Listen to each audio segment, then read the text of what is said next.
FORA.tv. The world is thinking.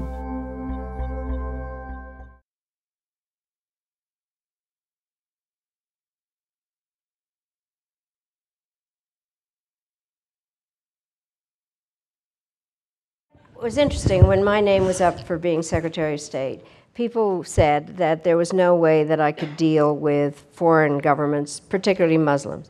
As it turned out, I had no problems at all, having arrived in a large plane that said United States of America on it. And frankly, it's because I was representing the United States and they knew they had to deal with me. I had more problems with the men in our own government. Not because they were all male chauvinist pigs, but because they had seen me come up the ladder. And I was a friend of their wives, or I'd been a carpool mother, or I'd been a staffer, and I was really good at making coffee, and various things. And I know they were thinking, and they said it, how come she's Secretary of State when I could be Secretary of State? And the truth is that you think that it'll all be over once you have the job. It is not. And I think that's the hard part that you deal with, is that even though you actually do things, and I was probably tougher than most of the men in our administration.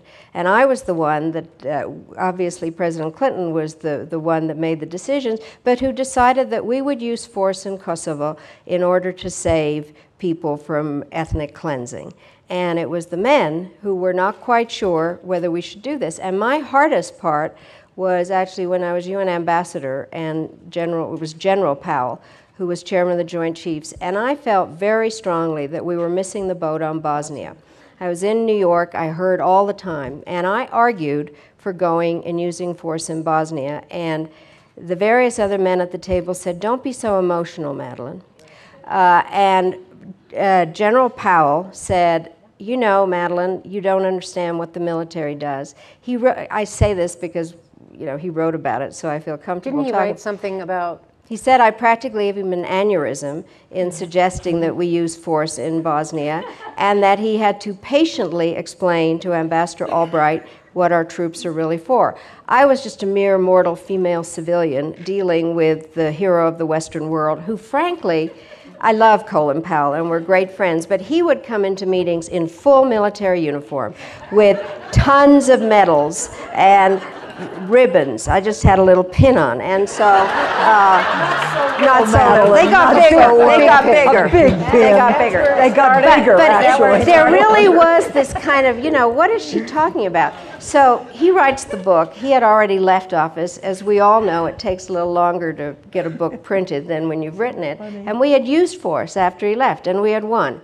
And so the press was asking about it. So I called Colin, and I said, Colin, patiently?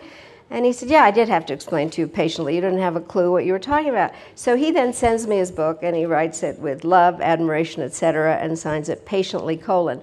So I sent him back a note, and I thanked him with love, admiration, etc., and I said, forcefully, Madeleine.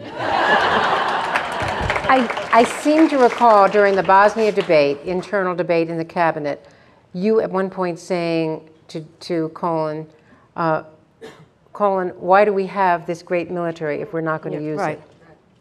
And the truth is that a woman, to a great extent, who has not served, and men who have not served, do have a disadvantage in talking to the military. That is true of our current president and our former president, and it is going to be a problem with the next president, because there are very few that have actually served. But I think there is a way to show a commanding presence.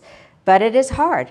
I don't think any of us can deny that it's hard. We've made it, but it's not easy. And the part for me that was the weirdest was that having become Secretary of State, and if I may say so frankly, with a lot of support from Hillary Clinton, and then confidence of the President of the United States, every single day I still had to prove to the Chairman of the Joint Chiefs, the Secretary of Defense, the National Security Advisor, and all the assorted male people around, that I could do the job. And I'm sure Condi has exactly the same issue. It is not something that is solved the day that you're elected senator or member of Congress or Secretary of Education. It is something that, or a major correspondent. It is something that goes on all the time, and I think we have to deal with it in a way of knowing that it's never over. And Dianne, you talked about what a battle it's been. The thing that drives me crazy, if I may say so, the younger women who think it's easy. It is not easy, and it slides backwards so easily. And that's where I think we need to remember that we still need to continue to support each other because the fight is far from over. Well, one of the things